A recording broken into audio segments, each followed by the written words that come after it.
지난주 사무엘하 다 읽으셨죠, 그죠? 읽었다고 저는 생각하고 이제 사무엘하 전체를 가지고 말씀 전하려고 합니다. 1808년 어느 날 저녁 영국 맨체스터에 있는 제임스 해밀턴 박사의 사무실에 얼굴이 너무 수척해진 슬픈 얼굴로 어떤 한 사람이 들어왔습니다. 이 해밀턴 박사가 이분의 우울증이 심각하다라는 직감을 하고 근심 어린 표정으로 물었어요. 어디 아프세요? 괜찮으세요? 그랬더니 선생님, 제가 지금 막 죽을 것 같아요. 죽을 병을 앓고 있어요. 그래서 뭐라고요? 죽을 병이라고요? 네, 저는 제 주변에서 일어난 일들만 생각해도 공포심에 사로잡혀서 견딜 수가 없어요. 전 너무 지치고 힘들었어요. 전 어디에서도 행복을 찾을 수가 없고 즐거운 것이라고는 아무것도 없어요. 선생님이 지금 저를 도와주시지 않다면 삶의 의미를 찾을 수가 없습니다. 전 아마 자살하고 말 거예요. 그러니까 이 선생님이 이 사람을 보면서 제가 보니까 당신 병은 죽을 병이 아닙니다. 당신은 지금의 환경에서 벗어날 필요가 있을 따름입니다. 또 많이 웃을 필요가 있습니다. 그러면 인생을 즐기게 될 것입니다. 선생님, 그럼 제가 뭐 하면 좋겠습니까? 오늘 저녁에 촌뜨기 광대의 그리말디의 쇼를 보러 갔어요. 그리말디가 지금 살아있는 광대 중에 최고로 재미있는 친구일 것입니다. 아마 우리나라 개콘 같은 그런가 보죠. 아마 그가 당신의 병을 고쳐줄 것입니다. 그 말을 들은 이 사람 얼굴이 더 경련을 일으키면서 표정이 일그러지면서 그러고 마침내 이렇게 말했습니다. 의사 선생님, 농담 좀 그만하세요. 제가 바로 그 그리말디입니다. 이렇게 이야기했다는 거죠. 어쩌면 우리 모두 그리말디와 같은 사람일지도 모릅니다. 남을 웃길 수는 있지만 자신은 괴로움 가운데 사는 사람인지 모르죠. 남은 위로하면서 정작 자신을 위로받지 못한 채 고통스러운 삶을 살아갈 수도 있습니다. 다른 사람을 기쁘게 해주는데 자신을 기쁘게 한 능력은 상실한 채 살아갈 수도 있습니다. 현대 신경과 의사들은 그리말디의 병명을 뭐라 그러냐? 스트레스다. 이렇게 병명을 붙였습니다. 분주한 하루하루 속의 현대인들은 바로 이 스트레스 때문에 엄청 시달립니다. 주위의 어려운 환경과 불안 때문에 정신적 압박을 경험하기도 하죠. 무거운 짐이 자신을 억누른다고 느끼는 것입니다. 의학적인 통계를 보면 60세 이전에 심장마비로 사망하는 원인의 90%가 스트레스 때문입니다. 또한 스트레스가 가져온 병이 다양합니다. 고혈압, 당뇨, 불면증, 위장병, 암, 스트레스 때문에 오는 수많은 병들이 있습니다. 그래서 리차드 호프만 같은 사람은 현대인을 죽음에 이르는 3가지 살해 요인이 있대요. 첫 번째는 달력, 두 번째는 전화, 세 번째는 시계라는 거죠. 결국 이 긴장감, 압박감이 가장 큰 문제라는 거죠. 미국의 10대 설교가로 꼽는 척 스윈들 목사님은 인간의 삶을 딱 3마디로 이야기하셨대요. 허리, 워리, 베리. 허리, 워리, 베리. 허리 서두르고, 워리 근심하고, 베리 결국 묻히는 것이다. 이 사람들 이 단어를 이렇게 하는 거 좋아하잖아요. 허리, 워리, 베리. 사람이 살면서 항상 긴장하고 스트레스를 끊임없이 받고 산다는 거 보통 일이 아니잖아요. 여러분, 일정한 긴장과 일의 능률을 위한 자극은 필요하죠. 근데 그 자극을 넘어서 그 자극이 너무 심해져서 정말 생사의 고비를 넘는 인생의 어마어마한 긴장과 삶을 산다면 그것도 하루 이틀도 아니고 무려 10년 이상, 또 도망자의 신세로 산다는 건 아마 삶이 느들느들해질 수밖에 없는 상황일 것 같아요. 그게 바로 오늘 본문에 있는 다윗입니다. 그러나 다윗은 하나님의 사람이었습니다. 여러분, 하나님의 사람이라는 사실은 뭘 말해주는지 아십니까? 하나님의 사람. 하나님의 사람이라는 사실은 단적으로 하나님이 책임진다 이 뜻이에요.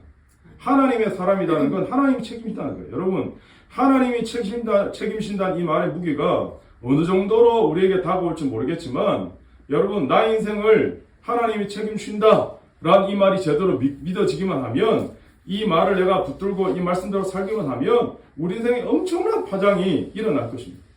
여러분, 세상에서 잘 나가는 끈 하나만 잡아도, 그죠? 줄 하나만 잘 써도 사람의 태도가 달라지고 목에 힘이 들어가는 게 일반적인데 이런 것과는 완전히 다른 거죠. 요즘 흔히 말하는 게임 체인저입니다. 이 세상의 진정한 게임 체인저는 바로 살아계신 하나님이죠. 하나님 붙드는 게 결국 인생의 승리의 공식입니다. 구약 성경에 3가지 위대한 승리가 있거든요. 첫 번째는 기드온 사사가 300명의 용사로 미디안 13만 5천을 이긴 거죠. 두 번째는 소년 다윗이 3m 가까이 되는 골리앗을 이긴 싸움입니다. 마지막 3번째는 엘리야 선지자가 갈멜산상에서 바알과 아세라 이방 선지자 850대로 싸워 이긴 싸움. 이게 구약의 3대 대단한 하나님의 기적적 싸움이거든요. 그 중에서도 다윗과 골리앗의 이야기는 세월이 흐르고 흘러도 가장 유명한 이야기 중에 하나입니다. 사실 다윗이 세상 앞에 드러난 결정적 계기가 된 싸움이기도 합니다. 아버지의 양이나 치던 시골 소년 다윗이 일약 나라 전체에 주목받는 스타로 변신하게 된 계기가 된 거죠. 그런데요, 다윗 이전에 등장한 한 인물이 있습니다. 바로 이스라엘의 초대 왕이었던 사울입니다. 역사에 있어서 사울이 등장하는 시기에 가장 중요한 변화 가운데 한 가지는 철이 발견됐어요. 철. 그래서 우리는 흔히 이것을 철기시대다 이렇게 정의합니다. 특별히 가나안 땅에서 철을 사용하면서 이 철을 군사적 목적에 이용한 부족이 누구냐? 블레셋입니다. 그러니까 블레셋은 이 철제 무기 덕분에 항상 이스라엘을 전쟁에서 압도하는 거죠. 철기 문화로 접어들면서 국제정세는 더욱 이스라엘에게 긴장 상태를 몰아넣게 만듭니다. 그리고 블레셋 때문에 늘 고통한 일이 많아졌어요. 또한 이 시기에 사울이 등장한 시기에 정치적인 대변화가 일어난 시기거든요. 이제껏 하나님을 왕으로 잘 섬기던 이스라엘 백성들이 주변 국가를 보니까 다 왕을 세웠어요. 그래서 우리도 왕 세워달라고. 결국은 이스라엘 백성들의 삶에 사울이라는 한 인간을 통해서 이스라엘의 왕정 제도가 시작되었다는 거죠. 보이지 않는 하나님만 가지고는 늘 불안한 거예요. 그래서 보이는 왕을 요구하기 시작합니다. 이건 사실 이스라엘 백성들이 광야를 통과해서 가나안 땅을 가는 과정에서도 모세가 잠시 시내산에 하나님 만나러 간 사이에 그 새를 못 참고 아론에게 하나님 보여달라고 막 우리를 출애굽한 신이 누구냐고 막 그래서 아론이요 결국 금송아지 만들어 준 거잖아요. 하나님은 할 수 없이 이스라엘 백성의 요구를 들어주셔서 급조된 정말 어떻게 보면 급하게 만들어진 리더가 바로 사울입니다. 하나님은 하나님의 사람을 리더로 세우실 때 반드시 거치는 과정이 있습니다. 그것은 고난과 훈련이라는 용광로를 반드시 거치게 하십니다. 고난과 훈련의 용광로를 거쳐야 진정한 리더가 되는 거죠. 이스라엘이 광야를 거쳐서 가나안으로 들어오게 되는데 다리 역할을 하는 중요한 핵심 전임 리더가 두 명이 있습니다. 한 사람은 모세, 한 사람은 여호수아입니다. 그런데 하나님이요 이분들을 쓰실 때 모세 같은 경우는 80년을 훈련시키고 40년을 쓰였어요. 여호수아 같은 경우에도 40년을 애굽의 노예살이로 40년을 모세의 부관 훈련받게 하신 후에 고작 30년 썼어요. 30년. 결국 모든 것이 다 때가 있는 거죠. 여러분 급하게 먹는 밥이 취하는 것처럼 이런 말이 있습니다. 서두르면 이스마엘이 되고 기다리면 이삭이 됩니다. 이런 말이 있습니다. 블레셋 장수 골리앗이 이스라엘의 대표자와 1대1 결투를 신청하죠. 당연히 골리앗이 맞설 수 있는 유일한 상대는 사울왕입니다. 사울왕. 애초에 이스라엘 백성들이 왕을 원했던 이유가 바로 이럴 때 백성 앞에서 싸워주는 사람을 원했기 때문이죠. 그러나 사울은 나서지 않았습니다. 오히려 골리앗이 두려워서 몸을 숨기고 있었습니다. 골리앗이요 이스라엘 향해서 막 조롱하면서 니네는 사울의 종이 아니냐 사울의 신복이 아니냐 그러면서 막 조롱하고 비아냥거리고 사무엘상 17장 9절을 보면 나와 싸워서 나를 죽이면 우리가 너희의 종이 되겠고 만일 내가 이겨 그를 죽이면 너희가 우리의 종이 되어 우리를 섬길 것이다 막 이렇게 막 소리치는데도 사울왕은요 나서지를 못해요. 사울은 사실 이스라엘 백성 중에 가장 키도 크고 좋은 무기는 다 갖추고 있었거든요. 근데 정작 골리앗과 싸울 수 있는 필요한 모든 자원은 다 갖추고 있는데 정작 나가서 못 싸우는 거예요. 이유는 골리앗과 대결할 만한 용기도 없고 믿음도 없었기 때문이죠. 아말렉과의 전쟁에서 승리하고도 하나님 말씀에 순종하지 않아서 버림받은 왕이 된 사울은 인생의 하얀 곡선을 그리고 있습니다. 결국은 백성들이 기다는 왕의 모습까지 잃어버리는 자리까지 추락하고 만 거죠. 사무엘상 17장 11절에 사울과 온 이스라엘이 블레셋 사람의 이 말을 듣고 놀라 크게 두려워했다. 성경은 증언해 줍니다. 너무 두려운 거죠. 이런 골리앗의 겉모습만 보고 벌벌 떨고 있는 이스라엘 군대 앞에 형들의 안부를 확인하기 위해서 아버지의 신부로 찾아왔던 소년 다윗이 나타납니다. 이스라엘 모든 사람들이 골리앗의 모습을 보고 심히 두려워하고 도망치기 바빴지만 다윗은 사무엘상 17장 26절에 이렇게 선언합니다. 이 할례받지 않은 블레셋 사람이 누구이기에 살아계시는 하나님의 군대를 모욕하겠느냐. 모든 사람들이 불가능한 싸움이라고 말도 안 된다고 해도 다윗의 눈에는요 골리앗은 그저 아버지의 양떼를 지킬 때 공격하던 곰이나 사자와 같은 들짐승인데 조금 큰 들짐승 이렇게 보입니다. 하나님께서 지난날 곰과 사자와 같은 절 짐승으로 보여주셨고 승리를 주었다면 덩치만 조금 더 큰 짐승 같은 골리앗도 쉽게 처리할 수 있다는 믿음이 있었던 거죠. 그래서 사무엘상 17장 45절에 너는 칼과 단창으로 내게 오거니와 나는 만군의 여호와 이름 곧 내가 모욕하는 이스라엘 군대 하나님의 이름으로 내게 나가라. 여호와 체바오트거든요. 만군의 여호와 이름 곧 이스라엘 군대 하나님의 이름이라는 건 하나님께서 이 싸움에 직접 개입해 주셔서 싸워 주실 것이라는 기대와 확신이 들어있는 고백이죠. 더 나아가서 이 싸움은 나의 힘과 능력이 아닌 하나님께서 주시라는 거예요. 다시 말하면 하나님의 살아계심을 모든 사람에게 증명해 보이는 싸움이라는 의미죠. 다윗은요, 단 한 발의 물매로 그인 골리앗을 떨어뜨립니다. 아마도 다윗이 이 싸움으로 변방의 아웃사이드에서 중앙정부의 핵인사로 거듭나는 순간이 됩니다. 근데 만약 다윗이 계속해서 승승장구하고 그때부터 권력의 핵심부에 자리 잡고 살았다면 다윗은 결코 하나님의 사람으로 기억되지는 못했을 겁니다. 이 일 후에 다윗을 기다리고 있었던 것은 혹독한 시련과 고난의 시간이었습니다. 그리고 드디어 그 시간이 막바지에 이른 거죠. 그게 바로 여러분 읽으셨지만 사무엘상의 맨 마지막 부분, 사무엘상 29장부터 31장까지 마지막 부분입니다. 이제 사울의 통치가 마무리되고 있죠. 그리고 동시에 하나님이 택하신 왕이 누구냐? 그건 바로 다윗이다 라는 걸 이야기해주고 있습니다. 사실 사무엘상 전체는 누가 이스라엘 참된 왕이자 하는 문제를 계속 이야기하고 있거든요. 사실 여러분 사울과 다윗은 확연하게 비교가 됩니다. 사람의 보기에 좋아서 급조된 리더인 사울과 외모로는 볼품이 없었지만 중심을 취하신 하나님이 선택하신, 그래서 오랜 시간 고난이란 용광로를 통과하면서 리더로 자리 잡아가는 다윗을 성경은 증언해 주는 거죠. 예전에 어떤 목사님이 엘리트와 리더의 차이를 이렇게 한마디로 설명하시더라고요. 엘리트는 지 혼자 돈 벌어서 학위 따서 잘 먹고 잘 사는 사람이 엘리트고, 리더는 훈련과 고난의 과정을 통해서 사람을 살린 사람이 리더래요. 그런데 리더가 하루아침에 만들어지는 게 아니잖아요. 다윗은 사울에게 쫓겨다니면서 죽을 똥 살 똥 결정적으로 사울을 죽일 수 있는 기회가 있었지만 분노하지 않습니다. 인내하고 하나님의 때를 기다리죠. 결국 하나님께 믿음으로 맡긴 거죠. 그리고 다윗은 또다시 사울의 몸을 피해서 도망다니고 어떻게 찾다가 국내에서는 이제 도망을 다 다니니까 숨을 곳이 없는 거예요. 그리고 국내에서는 다윗을 숨겨주기만 해도 삼족이 멸하는 거예요. 좀 설명을 하자면. 그래서 결국은 어디로 도망가냐? 도망가서는 안 될 나라, 원수의 나라 블레셋에게 도망가요. 여러분 블레셋은 어떤 나라입니까? 다윗이 블레셋의 신과 같은 골리앗을 무너뜨린 나라잖아요. 이제 하나님께서 버리시는 왕 사울의 마지막과 함께 다윗 역시도 지금까지 인생에서 가장 큰 고비를 넘어갈 시기가 다가오는 거죠. 저는 이 마지막 성경을 읽으면서 의미가 좀 심장하더라고요. 하나님께 버림받은 왕 사울도 인생의 막바지가 다다르고 있고, 하나님이 쓰시려고 하는 왕, 하나님이 쓰시고 있는 왕, 앞으로 쓰실 왕 다윗도 인생의 가장 큰 고비를 넘어가는 두 사람 다. 하나님께서 한 사람을 쓰시기 위해서 이 정도로 훈련시키고 준비시킨다는 게 정말 놀랍고 놀랍더라고요. 문제는 블레셋 왕인 아기스는요, 다윗이 좋은 거예요.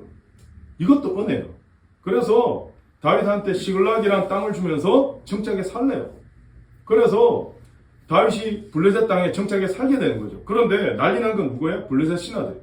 아이고 임금님 두고두고 화분 될 텐데 지금이 죽일 저런 기회라고. 지금 죽여야 된다. 네, 살려두면 안 된다고. 그런데 이 아기스 왕이요, 다윗에게 그냥 홀딱 반한 거예요. 네, 원수인데. 그러다가 블레셋과 이스라엘 전쟁이 벌어지는 거죠. 당연히 다윗은 누구 편에 서야 됩니까? 블레셋 편에 서야 되잖아요. 근데 여러분, 이게 다윗에게 이게 말이 안 되잖아요. 우리가 생각할 때. 자기 조국의 칼을 겨눠야 되는데. 근데 우리 같으면 어떻게든지 전쟁에 못 갈 국리를 찾을 텐데, 원인을 자꾸 거리를 찾을 텐데, 다윗은요, 대단한 사람이에요. 초강수를 둬요. 내가 전쟁에 적극적으로 그것도 제 선두에 참여하겠다. 그러니까요, 오히려 블레셋 신하들이 오히려 뜯어말리는 거야. 안 된다고. 그래서 할 수 없이 아기스 왕이 신하들을 달리기보다는 다윗을 달래면서, 야, 이번 전쟁은 너 안 가도 된다. 괜찮다. 그냥 시글락에 돌아가 있으라. 그래서 다윗이 3일 만에 집으로 왔거든요. 근데 이제 어떤 일이 벌어졌어요? 이번에는 아말렉에 쳐들어와서 다윗의 부인들과 백성을 다 포로로 잡아가 버린 거죠. 안 죽이고 끌고 간 것도 천만다행인데 그 사무엘상 30장에 보면 다윗과 그와 함께한 백성이 울 기력이 없도록 소리 높이 울었다 이렇게 돼 있어요. 다윗의 두 아내는 사라펴가고 백성들은 자기 자녀들 때문에 마음이 슬퍼서 갑자기 어떤 돌발 행동하냐? 돌을 들어서 다윗을 치려고 하는 거예요. 이야, 그때 성경은 이렇게 나옵니다. 다윗이 크게 다급하였으나 그는 하나님 여호와를 힘입고 용기를 얻었다. 다윗이 크게 다급하였으나 그의 하나님 여호와를 힘입고 용기를 얻었대요. 그리고 하나님께 이렇게 물어요. 하나님, 내가 이 군대를 추격하면 따라잡을 수 있습니까? 하나님께서 그래, 쫓아가라. 네가 반드시 따라잡고 도로 다 찾을 수 있다. 여러분, 저는 이것을 영적인 반사신경이다 이렇게 부르고 싶어요. 평소에 몸을 잘 단련한 사람과 그렇지 않은 사람이요 위기를 당할 때 몸의 반응이 다릅니다. 우리의 신앙도 마찬가지죠. 평소에 하나님을 신뢰하는 그 믿음의 훈련이 몸에 박혀있는 다윗은요, 이미 사무엘상 17장에 소년 시절 블레셋의 영웅 골리앗과 싸울 때도 여러분 선포했지 않습니까? 자기가 들판에서 양떼를 지킬 때 사자나 곰이 물리쳤다고. 지금도 자신은 세상 힘을 의지하는 게 아니라 하나님만 의지한다고 고백하는 거죠. 사랑하는 여러분, 그래서 평소에 말씀 앞에 머무는 삶을 사는 사람과 그렇지 않은 사람의 위기 때 대처하는 자세가 벌써 다릅니다. 평상시에 별 차이 안 나는 것 같아요. 그런데 진짜 고난이 오면, 진짜 위기가 오면 여러분 영적으로 준비된 사람과 그렇지 않은 사람 차이가 나는 거죠. 따라서 우리는 오늘 말씀을 통해 위기의 상황 가운데 심지어 적진에 있을 때조차 다윗을 지키시고 오히려 승리하게 하시는, 왕으로서 준비를 하게 하시는 하나님을 볼 수 있는 거죠. 다윗은 결국 아말렉을 이기고 승리합니다. 그러나 사울은 하나님의 뜻대로 행하지 못해서 마침내 비참한 결말에 도달하게 됩니다. 성경은 계속해서 누가 참된 하나님의 택하신 왕이냐 하는 문제를 계속 보여줍니다. 결국 하나님이 택하신 이스라엘 영원한 왕이신 예수님에 대한 그림자도 보게 만드는 거죠. 예수님은 죽음을 직면하면서도 마침내 승리하신 분입니다. 어떠한 어려움이 있더라도 끝까지 하나님 명령을 지키려는 다윗에게서 완전한 순종을 이루신 예수님의 모형을 엿볼 수 있는 거죠. 더 나아가서 다윗의 모습을 통해서 예수님은 생명까지 포함해서 모든 것을 자기 백성에게 주시는 참된 의로운 왕이다 라는 사실을 떠올리게 합니다. 나중에 다윗도 결국 인간적인 결함을 보이잖아요. 그래서 결국 우리에게 이스라엘 진정 왕 예수님을 더 고대하게 만드는 겁니다. 지난주 우리가 읽었던 사무엘 하서는요, 일명 다윗 행전이다 이렇게 부릅니다. 왜냐하면 다윗의 일대기가 다 기록해 놓은 말씀이기 때문에. 그러면 여러분, 제가 이렇게 한번 질문해 볼게요. 다윗은 좋은 사람입니까? 좋은 왕입니까? 아니면 결함 있는 왕? 나쁜 왕? 나쁜 사람입니까? 다윗에 대한 평가 여러분 읽어보셨습니까? 사무엘하. 여러분 어떻게 평가하시겠어요? 워낙 다윗 하니까 다윗은 뛰어난 군사 전략가고 유능한 정치인이고 그리고 국가를 잘 통치하는 탁월한 행정가에다가 감성이 풍부한 시인이면서 음악가잖아요. 이것뿐입니까? 다윗은 하나님과의 친밀한 관계를 누리면서 다른 사람을 위해서는 기꺼이 자기 모든 걸 바치고 희생하고 자비를 베풀 줄 아는 사람이었거든요. 심지어 바세바 사건을 통해서 심각한 죄를 지었을 때도 나단 선지자가 죄를 지적할 때 사울과는 다르게 다윗은 뭐라고 합니까? 즉시 회개하고 엎드렸잖아요. 다윗의 처절한 회개 기도가 시편 51편 아닙니까? 그만큼 다윗은 영적으로 민감했고 하나님 앞에서 살았던 믿음의 사람이었습니다. 그래서 하나님께서 다윗을 가리켜 내 마음에 합한 자다 이렇게. 21세기에 살고 있는 지금도 사람들은요, 다윗 하잖아요. 이스라엘 국기의 별, 이 다윗의 별 아닙니까? 그래서 저도 다윗의 이 모습들을 다 보고 나서 다윗의 인간적 모습도 고려해서 다시 한번 살펴보고 평가해 보려고 하는 거죠. 여러분, 사무엘하 전체가 24장이잖아요. 그런데 다윗의 삶을 이야기하면 하나님의 축복 아래 살았던 삶은 10장입니다.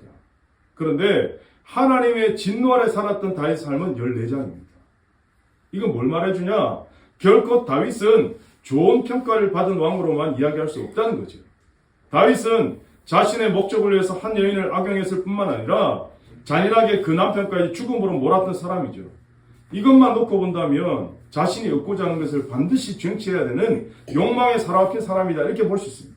심지어 자신을 위해서 그렇게 충성했던 부하장군 우리아의 사망 소식을 듣고도 너무나 태연하게 바세바를 자기 궁으로 불러들이고 모든 죄를 다 덮을 수 있다고 생각하고 살았다는 거죠. 나단 선지자가 자신의 죄를 지적하기 전까지 말입니다. 다윗이 가나안 성들을 차지한 후에 했던 행동을 보면 여느 가나안의 왕들과 별반 차이가 없을 뿐 아니라 요압 장군에 대해서도 자신의 사후에 자기는 못하지만 아들 솔로몬이 심판하도록 치밀하게 계산할 정도로 정치적인 모습도 끝까지 보여줍니다. 결국 다윗도 반복적인 죄의 모습과 연약함으로 인해서 한 인간에 불과하다는 걸 우리는 볼 수 있어야 되는 거죠. 다윗이 위대하고 훌륭한 게 아니고 다윗을 쓰신 하나님이 위대하신 거죠. 하나님이 허락하시니까 쓰임받은 거죠. 다윗도 처음 출발은 훌륭했습니다. 골리앗을 이기고 어둠에 덮인 이스라엘의 한 줄기 소망의 빛으로 충분히 감당할 인물이었습니다.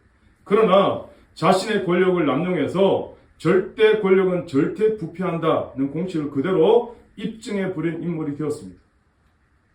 결국 우리는 다윗을 통해서 궁극적으로 우리의 진정한 왕이신 예수님을 바라보게 됩니다. 오늘 함께 읽었던 이 사무엘하 7장은요. 하나님께서 성전 건축을 열망하는 다윗의 소원에 아직 때가 안 됐다. 유보하시는 말씀을 하세요. 그리고 그 중심을 보시고 나단 선지자를 통해 다윗을 축복하신 소위 다윗 언약이다. 이렇게 다윗 언약. 그래서 사무엘하에서는 이 7장이 진짜 중요해요. 우리가 지난주에는 사무엘상 7장을 봤잖아요. 그래서 각 성경의 7장이 되게 중요한 핵심적인 부분입니다. 오늘 전체적인 본문의 내용은 다윗 당대 이스라엘의 안전과 번영에 대해서 그리고 다윗 왕의 후손들이 영원히 다윗 왕조를 이어간다는 말씀을 하시는 거거든요. 근데 핵심 구절이 뭐냐? 사실 14절이에요. 14절. 나는 그에게 아버지가 되고 그는 내게 아들이 된다. 여러분 이 관계가 되게 중요하거든요. 이 말씀은 훗날 예수님을 가리키는 말씀으로 히브리서 1장 5절에 언급이 돼요. 이 말씀 그대로. 다시 말해서 다윗 왕조의 시작은 아버지와 아들 관계처럼 하나님께서 시작하셨다. 하나님께서. 더 나아가서 아버지와 아들의 관계는 사랑으로 연합된 관계잖아요. 그래서 하나님 뭐라 말씀하세요? 그가 만일 죄를 범하면 내가 사람의 죄와 인생의 채찍으로 징계하려니와 15절에 내가 네 앞에서 물러나게 한 사울에게서 내 은총을 빼앗은 것처럼 그에게서는 빼앗지 아니하리라. 왜? 아버지니까. 아버지는 자식을 징계하지만 버리지는 않는다는 거예요. 사랑의 관계니까. 결국 사울 왕국처럼 비록 범죄가 있다고 해도 영원히 버리지 않겠다는 하나님의 의지가 담긴 말씀이죠. 더 나아가서 아버지와 아들 관계는 뭡니까? 상속하고 상속받는 관계잖아요. 아버지 아들 관계. 결국 다윗의 후손으로 오실 예수님을 예표해 주는 말씀이 바로 오늘 이 말씀이죠. 그래서 우리는 이 말씀을 통해 장차 오실 진정한 왕이신 예수님을 바라보게 되는 거죠. 오늘 우리는 그러므로 우리의 삶의 자리에서 우리의 진정한 왕이신 예수님을 바라보고 날마다 포도나무 되신 주님께 예수님께 붙어있는 가지로 살아야 됩니다. 결국 여러분 예수님께 붙어있는 가지로 산다는 삶은 한마디로 말하면 오직 의인은 믿음으로 말미암아 사는 삶을 말해줍니다. 그래서 2026년 우리가 믿음으로 나가는 거죠. 사랑하는 여러분 2026년은 믿음으로 나가실 수 있기를 축복합니다. 아멘. 참된 믿음은요 위기에 처했을 때 달라져요. 아멘. 우리의 신앙은 위기에 어떻게 반응하냐에 따라 평가됩니다. 인생은 반응의 문제잖아요. 사건보다 사건에 대한 반응에 의해서 인생의 승패가 결정됩니다. 겉으로는 굉장히 좋은 믿음을 소유한 것처럼 보여도 어떤 문제에 부딪혔을 때 쉽게 좌절하고 쓰러지는 걸 우리 종종 목격하잖아요. 반면에 겉으로는 조용하고 신앙심이 별로 깊지 않은데 참된 신앙을 가지고 문제를 해결해 나가는 경우도 있습니다. 예수님이 십자가에 못 박혀 돌아가실 때 죽음을 감수하겠다고 외쳤던 떵떵거렸던 베드로와 제자들 고난의 현장에서 다 도망쳤잖아요. 오히려 숨어있던 제자였던 니고데모와 아리마대 요셉은요 예수님의 시체를 장사하게 해달라고 당당하게 부탁하고 예수님의 시신을 수습해요. 그들은 죽음도 불사하는 용감한 믿음의 소유자들이었던 거죠. 여러분 인생의 시련 앞에서도 흔들리지 않는 믿음이 진정한 믿음입니다. 하나님 오늘 저와 여러분이 흔들리지 않는 믿음 갖기를 원하십니다. 그러나 견고한 믿음을 갖기까지는 많은 시련을 통과해야 되죠. 하나님은 믿음의 시련을 우리 옆에서 지켜보십니다. 끝까지 나를 포기하지 않으시고 오히려 내가 실패할 때 붙잡아 주시는 분이 바로 하나님이십니다. 하나님은 그 시련을 통해 우리를 견고한 믿음의 사람으로 만들어 가시고자 한다는 거죠. 여러분 우리가 인생의 위기를 당했을 때 대처한 유형이 크게 세 가지가 있습니다. 첫 번째는 끈기 있게 문제에 직면하는 거죠. 자신에게 찾아온 고통과 그 상황들을 피하지 않고 그 어려움을 주님께 내어놓고 예수님과 함께 문제를 해결해 나가려고 하는 거죠. 두 번째는 그 상황을 자꾸 부인하는 겁니다. 잊으려고 하는 겁니다. 세 번째는 그 위기의 상황으로부터 도망가는 거죠. 여러분, 그러나 참된 승리를 쟁취하려면 문제로부터 도망치는 게 아니라 문제를 마주쳐야 돼요. 직면해야 돼요. 사랑하는 여러분, 저는 오늘 예배를 통해 다시 선포합니다. 우리 인생의 가장 큰 자산은 바로 하나님을 신뢰하는 믿음입니다. 믿음. 결국 이 믿음의 크기가 우리 인생의 크기를 결정합니다. 그리고 인생의 깊이를 좌우합니다. 저는 요즘 여러분들을 위해서 새벽마다 밤마다 기도하면서 여러분 한 사람 한 사람 이름 부를 때마다 이분들이 하나님의 복의 통로로 남은 인생에 하나님께 쓰임받는 사람 되기를 하나님께 기도합니다. 여러분 그렇게 쓰임받으시려면 아브라함처럼 항상 하나님의 복을 생각하고 사셔야 돼요. 하나님의 복된 은혜를 생각하고 말하고 살아야 돼요. 우리 인생을 이끌어가는 가장 중요한 요소 중에 하나가 내 자아상입니다. 자아상. 일명 자기 정체성이거든요. 자아상이란 자신에 대한 의견, 자신에 대한 생각, 내가 나를 어떻게 생각하는 그림입니다. 우리는 우리의 자아상을 따라 생각하고 말하고 행동합니다. 왕의 자아상을 가진 사람은요, 왕처럼 말하고 행동해요. 왕비의 자아상을 가진 사람은 왕비처럼 행동하고 말해요. 거지의 자아상을 가진 사람은 거지처럼 행동하고 말해요. 풍부한 자아상을 가진 사람은 언제나 마음의 여유가 있고, 핍절한 자아상을 가진 사람은 열등감에 사로잡혀서 늘 피의식에 사로잡혀서 삽니다. 오늘 운전하고 오신 분들, 자동차의 방향을 결정하는 사람이 누굽니까? 운전자죠.